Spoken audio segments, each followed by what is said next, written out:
Nothing brings me more happiness than trying to help the most vulnerable people in society.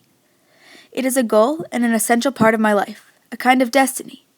Whoever is in distress can call on me. I will come running wherever they are. This quote by Diana, Princess of Wales, provides insight into who she was and into her undeniable passion for creating and spreading benevolence. By channeling pain from personal struggles into compassion, exercising her natural desire to help others, and manipulating the press to her advantage, Princess Diana became an influential leader in philanthropic movements such as spreading awareness about AIDS, leprosy, and landmines. Diana touched the lives of many, allowing her to leave behind a powerful legacy that lives on through these movements and influenced the next generation of royalty to become humanitarian leaders as she was. Princess Diana was born on July 1, 1961, in Norfolk, England, to Edward John Spencer and Frances Shand Kidd. In 1969, when she was just a young girl, Diana's parents divorced, plaguing her with depression from an early age. However, Diana was never happier than when she was living in London as a part-time nanny. During this time, Diana was also helping out at the Young England Kindergarten. This time period shows Diana's natural gravitation towards an environment in which she was helping others, which foreshadows her leadership and devotion in her future philanthropic movements. In 1977, Diana met Prince Charles at a garden party, and despite their 12-year age difference, they connected instantly. They dated for several months before Charles proposed in February of 1981, and their royal wedding, with 750 million people watching, proved to be the wedding of the century. Unfortunately, Diana and Charles's marriage also marked the beginning of her struggles with bulimia and depression. Diana believed that her mental illnesses were symptoms of the emptiness and insecurity that she felt in her marriage. She even went on to give speeches about women with depression and bulimia, directly using her personal struggles to shed light on these situations. After years of fighting and scandal, Diana and Charles's romance withered away, and the two went their separate ways. After the divorce, Diana gave up the title Royal Highness. However, her compassionate character and her natural leadership of the people allowed her to keep the title Princess of Wales. Diana could never be stripped of this title because she would always be a leader in the minds of the people. She declared that even though she would never be the Queen of England, she aimed to be the Queen of people's hearts. Princess Diana, though very generous with all walks of life, was certainly elite in her title and served as an icon in the media and fashion. Always just to the nines in extravagant gowns, Princess Diana became a trendsetter at the center of British pop culture. In an issue of Newsweek magazine dedicated to her life, Julia Reed describes Diana's impact on British fashion by saying that her look could never be copied because what she wore was never really the point. Diana transcended fashion. Her elegant attire and undeniable charisma drew people in. When Diana talked, others listened. The big star that she had become allowed her to gain power that she could use in many positive ways in terms of her charity work. Though Diana had a strong distaste towards the paparazzi, she used this negative aspect of her life as exposure for her movements.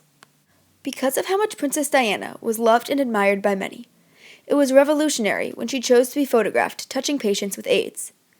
At the time, many believed that AIDS could be spread through any form of physical contact, and unfortunately, this ignorance prevented people from helping those affected by the disease. However, AIDS cannot be contracted by physical contact, and Diana sought to make that fact public knowledge. In her famous speech on women and children with AIDS, Diana explained how we as a nation still need to develop a deeper understanding of what AIDS really is, to possibly be just a little more aware and just a little less embarrassed about how the virus is transmitted, even when we don't really see ourselves at risk. Through her powerful words and extensive media coverage, Diana was able to reach millions. She reinforced her words when photographs of her touching, holding, and helping those infected with AIDS became available to the public. By being photographed with such individuals, Diana not only brought attention to an important issue that many neglected to prioritize, but she provided the AIDS community with support, comfort, and care. Another disease that was not very known at the time was leprosy. Leprosy is caused by an infection that creates skin lesions and damages nerves. Diana said of the disease, "It has always been my concern to touch people with leprosy, trying to show in a simple action that they are not reviled, nor are we repulsed. Against the advice of officials, Diana visited the Sitanala Leprosy Hospital, where she was filmed sitting with, touching, and holding patients with leprosy. The Leprosy Mission, one of the few charities that supported leprosy at the time, wrote to Diana to thank her for her leadership in bringing attention to the problem of leprosy, as leprosy patients had struggled in gaining recognition. They even have a section of their website today dedicated to Diana. From April of 1991 to 1996, Diana took on yet another philanthropic role as the Royal Patron of Headway, an association that works to improve the lives of those with brain injuries. Similar to that of the Leprosy Mission, on Headway's official website, the association explains how during this period, the princess took a very real interest in the charity's work and attended a number of Headway functions, resulting in extensive media coverage and a much enhanced national profile. Once again, Diana's manipulation of the press allowed her to help others in an immeasurable way. She was able to impact this association so greatly that her legacy lives on in Headway's written words and in its prevailing popularity. Another issue Princess Diana focused her efforts on was removing landmines left over from wars in Angola and Bosnia, helping children who were victims of the explosions, and preventing their future use. She brought worldwide attention to the issue of landmines, another issue that had never been prioritized before. Diana focused on the preventable injuries and deaths that landmines caused, specifically using the press for exposure, and even taking pictures of her working directly on the site of the mines. One group that Diana worked closely with, the International Campaign to Ban Landmines, or the ICBL, went on to win the Nobel Peace Prize in 1997. Her enormous influence on bringing attention to this issue caused many to believe that without her, the ICBL would never have won the Nobel Peace Prize. Princess Diana is also largely credited with influencing the signing of the Ottawa Treaty, which banned the use of anti-personnel landmines. When the Ottawa Treaty was signed, the work of the late Diana was recognized by the Canadian representative when he said, "The work of many nations, groups, and individuals has brought us to this moment. The late Princess of Wales seized the attention of the world when she exposed the human cost of landmines." Pieces of Diana's legacy lie in each of the organizations and lives she touched, and are shown through those that still prevail today. Because of these charitable causes that she worked tirelessly for, and the critical role she played in the community, many argue that Princess Diana was a servant leader. She exemplified the core traits of a servant leader by communicating with others, healing the wounded, building community, and spreading awareness. Though she was above others in her status and title, Princess Diana treated all walks of life as equals. Her empathetic nature allowed her to earn a title that was more important to her than Princess of Wales. She was able to earn the title of People's Princess.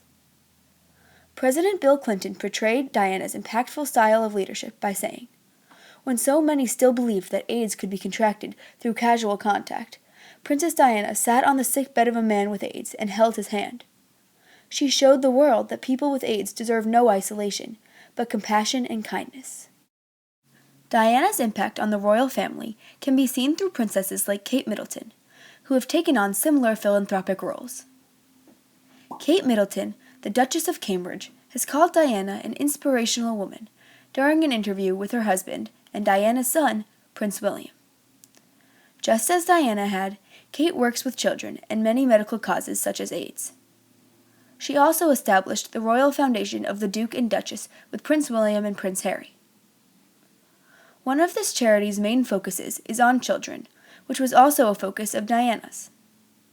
Queen Elizabeth II talked about Diana after her death, saying, "I, for one, believe that there are lessons to be drawn from her life, and from the extraordinary and moving reaction to her death."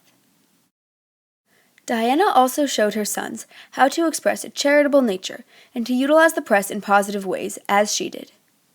It is rumored that Diana even left secret audio tapes for William and his bride-to-be before she died, giving them advice on love, marriage, and what it means to be a member of the royal family. The effort that Princess Diana put towards her goals make her an intriguing person who has impacted the lives of many.